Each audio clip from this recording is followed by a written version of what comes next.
Option form भरताना आणि प्रवेश प्रक्रियेमध्ये कट ऑफ हा शब्द अत्यंत फेमस असतो. विद्यार्थ्यांच्या चर्चेमध्ये असतो की या कट ऑफ कॉलेजचा कट ऑफ काय किंवा त्या शाखेचा कट ऑफ काय. अनेकदा काही लोक ब्लंटली प्रश्न विचारतात की अमुक एका कॉलेजचा कट ऑफ किती.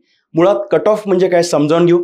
कट ऑफ म्हणजे मागच्या वर्षी अमुक एका कॉलेजमधील अमुक एका शाखेमध्ये अमुक एका कॅटेगरीमध्ये अमुक एका राऊंडमध्ये शेवटचं ॲडमिशन किती मार्कांना झालं होतं म्हणजे त्याला म्हणतात कट ऑफ. म्हणजे तिथं ॲडमिशन थांबले होते. त्यामुळे कट ऑफ हा एक नसतो. कॉलेजचा तर एक अजिबात असू शकत नाही. ब्रांचचा पण एक नसतो, कारण कॅटेगरीनुसार ओपनचा कट ऑफ, ओबीसीचा कट ऑफ, SC STचा कट ऑफ, रिजन म्हणजे त्या रिजनमधला कट ऑफ, महाराष्ट्राचं लेवलचा कट ऑफ, हे प्रत्येक कट ऑफ वेगळे असतात. राऊंडप्रमाणे कट ऑफ वेगळे, रिझर्वेशन कॅटेगरीप्रमाणे कट ऑफ वेगळे आणि शाखेप्रमाणे कट ऑफ वेगळे असे असतात. त्यामुळे कट ऑफचा अर्थ नेमका समजून घ्यावा लागेल आणि तुमच्यासाठी कट ऑफ कोणता महत्त्वाचा आहे त्याचा विचार करून ऑप्शन फॉर्ममध्ये त्याचा अंतर्भाव करून आपला ऑप्शन फॉर्म भरावा.